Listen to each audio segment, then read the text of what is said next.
Good morning, all you algo cool cats and kittens. Guess what? You're a day late and an algo short because this is yesterday's Algorand news. Hit hashtag algonews on Twitter if you want me to find your news article. Make sure you like, subscribe, put some comments in here because apparently it helps the YouTube algorithms. And then feel free to share this and hit that bell for notifications. I am, of course, at Real Monty Allen, and I am your crypto nerd. And let's jump into it today. So I am embarrassed to say that Bitboy, yeah, you know who I'm talking about. Bitboy, Ben Armstrong, has made the news first today.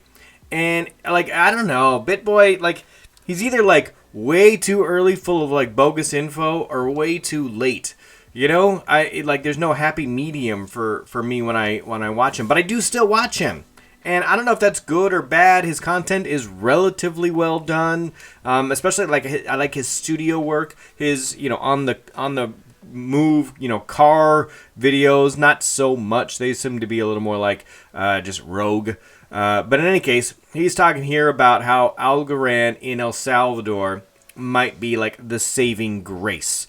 And we already knew this, so I'm not sure why I'm talking about it, other than the fact that, just to harp on it, that some of the mainstream folks are catching up to this, that, hey, Bitcoin, everybody knows that name. Everybody knows the name of Bitcoin, and some people, it's just like Kleenex for facial tissue.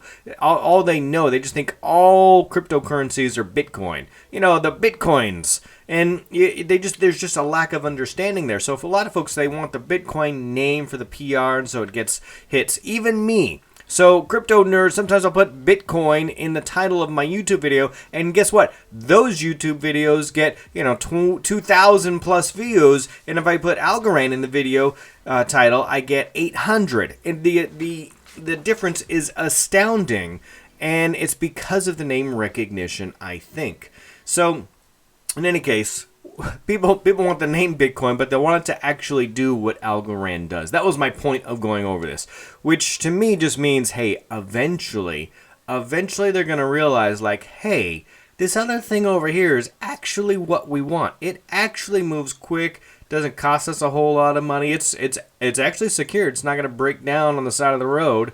And why don't we just switch over to that? So I think enough times Bitcoin is looking to let people down that eventually they will move over to Algorand. That is my hope, that the team has enough institutional contacts. And it seems like they do, because at its heart, I believe Algorand is an institutional blockchain. So that is what we're looking for, institutional use cases. Not the other stuff isn't cool, obviously.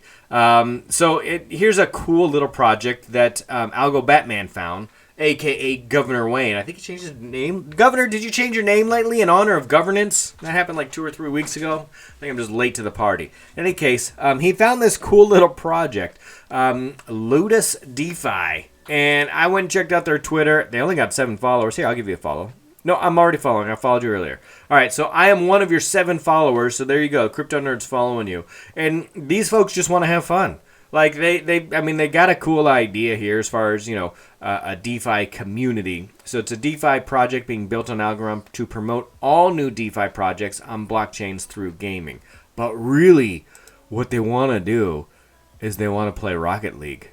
Yeah, all my gamer friends out there. So if you want to play Rocket League, go hit this link here. Go find their Twitter. Hit the link here, and you can go play Rocket League. I mean, that's the first game, and I think they're going to try and play other games as well. But they want to know, hey, what project are you associated with? So you know how, in traditional office culture, everybody gets together and there's a softball team. Well, hey, how about in our culture, in our algo culture, we get together and we've got a Rocket League team. So that's the idea here, and I love it. I think it's really cool. So let's go play Rocket League together. Come on, our first goal is to establish 8 or 16 team Rocket League tournament with a maximum of 2 projects from the same blockchain. So, hey, Tiny Man, yldy, AlgoDex, Algo Mint, all of you, Algo Pulse, come on. Who out there's got some gamers on the team? You got some devs who are gamers. Let's get them. And we should record and broadcast some of these things. Anyway, I think that's cool. Let's make it happen. Go check them out. I don't have enough people on the Crypto Nerd team, but maybe we get like a YouTubers team or something together. Coop, do you play games? Let's find out who else is out there. All right, maybe nerdy dude stuff. He might play games. All right, I digress. I'm talking about the games, but sometimes blockchain is fun. Roadmap. Speaking of fun, I think these guys are having fun at what they do. So this is Exa Finance. They hit me up on Twitter and said, "Hey, crypto, you shortchanged us by a quarter." I think I accidentally last week said that they were going to go mainnet Q2 of 2022, and just their bridges are mainnet 2022. Their mainnet launch, Exa V1, is Q1 of 2022. And these are the guys that, if you remember, I was really stoked because they offer baskets. Sell and buy an asset however you want. And you can sell like 3 NFTs and some currency. I think it might be like capped at 3. I don't know. But you can trade like multiple items, and like it was like a real like barter situation. Where you're going like back and forth. You're like, okay, well I got 3 algo bros, and I got an algo bud, and I got a what else I got? I got a I don't know. I got a squirrel. I got algoana. There's a great project out there, but you trade them all in for one of those Lamborghinis. Speaking of Lamborghinis, we're gonna take a look at that a little later on. But I like them. We're gonna watch them. I'm gonna see if I can get them on a interview, like a 30-minute interview. Xfinity, which is aiming to do some really cool like media distribution stuff. They teamed up with Shima Capital. And I had not heard of Shima Capital before, so I was intrigued, right? We all know Arrington, we all know Borderless, but I hadn't had any interactions with Shima, so I tried to figure out who the heck is Shima. So Shima Capital made their Twitter account in July. They've only got 195 followers, 196 now, 196, right? And they don't have a whole lot of activity on here. There's a little bit, but not a ton. I did find this Medium article. They do specifically talk about Algorand because they are looking to invest in Algorand projects, it seems like.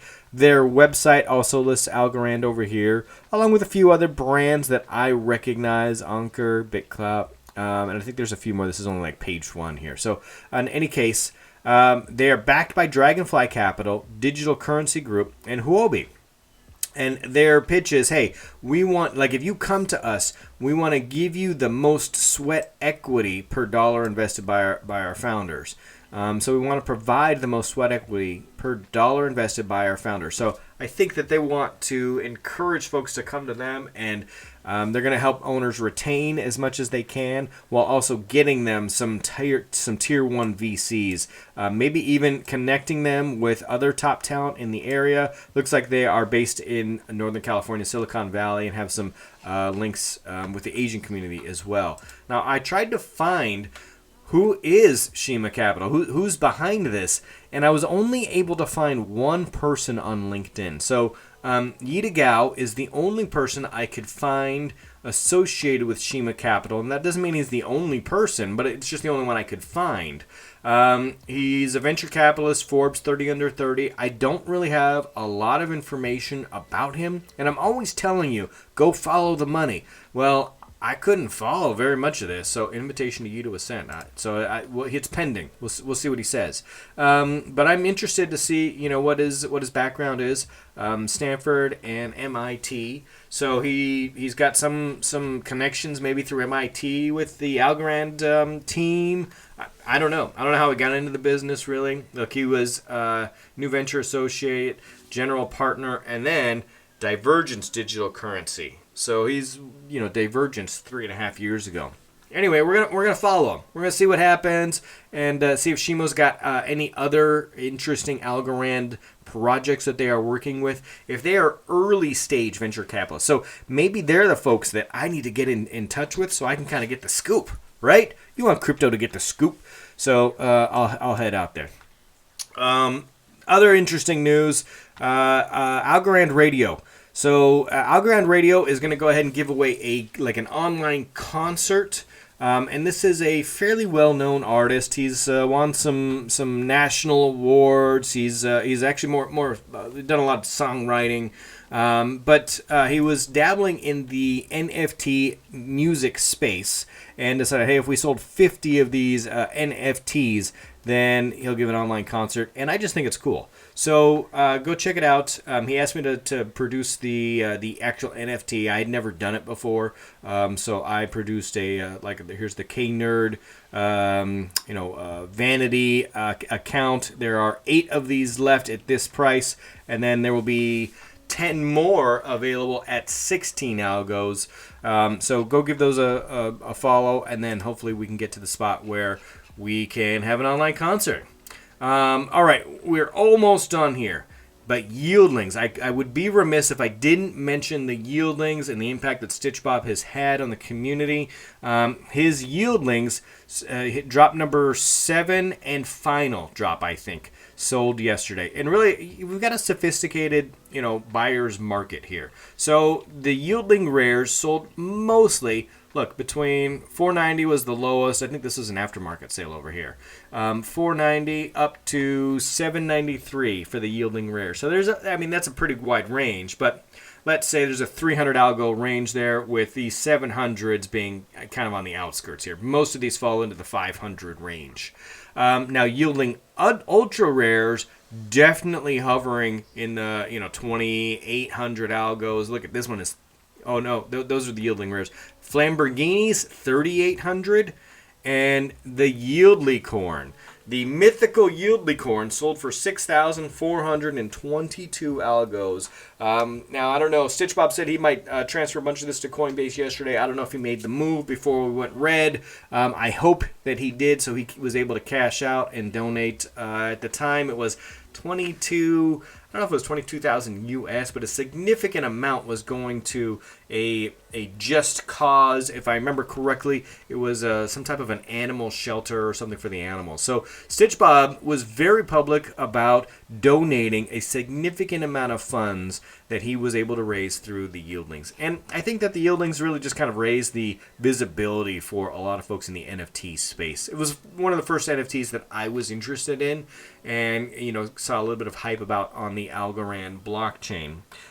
So there you have it. Oh, one bonus piece of information as we round out today. Seb got a new part-time gig over there at Yieldly. So I got a notification the other day that Seb got a part-time gig as a strategic advisor. I say part-time gig. I'm being kind of funny, right? He's an advisor for Snickerdoodle Labs, which, I don't know, it seems like, besides having just an awesome name, they're working on data privacy-focused NFT startups, or information, right? They raised $2.3 million in seed funding. Snickerdoodle Labs aims to use NFT technology to build a data economy focused on user data privacy and security. So as we grow, the more centralized some things get, the more we need to worry about data privacy. It's interesting that this is also incorporating NFT. So I don't know if that's going to, complement Yieldly in any way, shape, or form, but I just thought it was interesting. I followed a little bit about the Snickerdoodle team, and they're from all over the world. When we're talking Australia, UK, San Francisco, I think I saw someone who's in New York. It's a very eclectic group that has come together to help build the data layer of Web 3.0, which honestly just seems like a lot of crypto, I'm building stuff tech speak, right? We'll have to dissect that and figure out what does that actually mean. What's Seb's team over there up to, and is it going to help our Yieldly value go up, right? That's what we're worried about. All right, so I love the Yieldly team. They're doing cool stuff. Speaking of which, go check them out. They've got some very cool NFT games going on. And I think they're going to announce those winners in 2 days. I think at the time of this recording. In any case, thank you all for watching. I am, of course, the Crypto Nerd, and let's do this again tomorrow. Crypto Nerd out.